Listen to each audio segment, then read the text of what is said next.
कहानियां इतनी देखने में अच्छी नहीं लगती जितनी सुनाने में लगती है। इस कहानी के लेखक है राकेश शर्मा। पिछले कुछ दिनों से ठंड बहुत ज्यादा बढ़ गई थी, इसलिए लगभग सभी भीड़भाड़ वाली जगहों पर लोग कम ही नजर आते थे। चाहे वह सड़क हो, बस स्टैंड हो, सिनेमा घर हो या फिर रेलवे स्टेशन। रात के 11:30 बज रहे थे। अमन स्टेशन पर अपनी ट्रेन के आने का इंतजार कर रहा था। उसका मूड बहुत ही खराब था, क्योंकि ट्रेन को 7:30 ही आना था, लेकिन 11:30 तक भी ट्रेन का कोई अता पता नहीं था। वह कई बार पूछताछ केंद्र पर भी पता करने गया, लेकिन हर बार वहां बैठे रेलवे के स्टाफ ने यही कहा कि धुंध के कारण अभी तक कोई सूचना नहीं मिली है। एक बार तो उस रेलवे स्टाफ ने अमन को डांटते हुए कहा, अरे भाई साहब, कितनी बार एक ही सवाल पूछ रहे हो आप? देखिए, ट्रेन आने की सूचना मिलेगी तो अनाउंसमेंट हो जाएगा। बार बार यहां आकर परेशान मत करिए। स्टेशन बहुत ही छोटा था, ना कोई ढंग का वेटिंग रूम था और ना ही बड़ी दुकानें। चारों तरफ बस खामोशी फैली हुई थी। इक्का दुक्का कुत्ते प्लेटफॉर्म पर दुबके हुए पड़े थे। शायद इस कड़कड़ाती ठंड ने उन्हें भी चुप रहने पर मजबूर कर दिया था। अमन कभी उन कुत्तों को देखता, कभी खुद को। उसे लग रहा था कि उसकी हालत भी उन कुत्तों जैसी ही हो गई है। तभी अचानक उस सन्नाटे को कुत्तों के भौंकने की आवाज ने तोड़ दिया। वे जोर जोर से भौंक भी रहे थे और रो भी रहे थे। अमन को समझ नहीं आया कि अचानक ऐसा क्या हो गया। उसी वक्त लाउडस्पीकर पर अनाउंसमेंट हुई कि उसकी ट्रेन प्लेटफॉर्म नंबर 2 पर आने वाली है। अमन पहले से वहीं खड़ा था, इसलिए उसे ज्यादा चिंता नहीं हुई। लेकिन तभी उसकी नजर ट्रेन की पटरी पर गई, और जो उसने देखा, उसे देखकर उसका दिमाग सुन्न हो गया। पटरी के बीचों बीच कुछ लोग खड़े थे।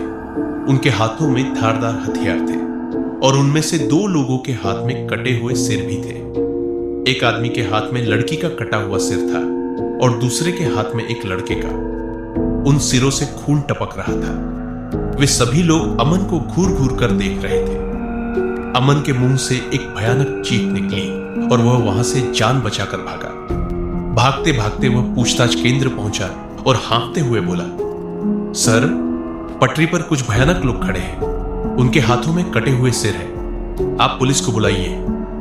स्टाफ ने उसे घूर कर देखा और चिल्लाया, क्या प्रॉब्लम है तुम्हारी?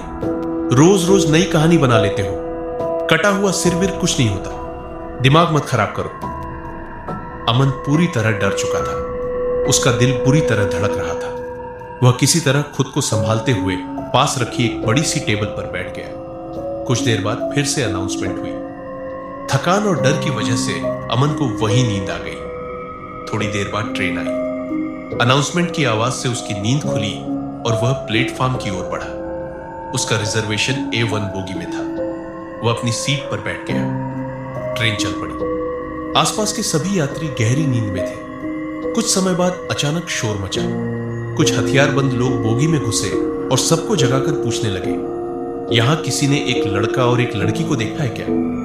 अमन कुछ बोल पाता उससे पहले ही उसे लगा कि कोई उसे जगा रहा है। उसने आंखें खोली तो सामने एक लड़का और एक लड़की खड़े थे। दोनों के चेहरे कपड़े से ढके हुए थे। लड़की बोली, भैया, मेरा नाम पूजा है और इसका नाम रोहित है।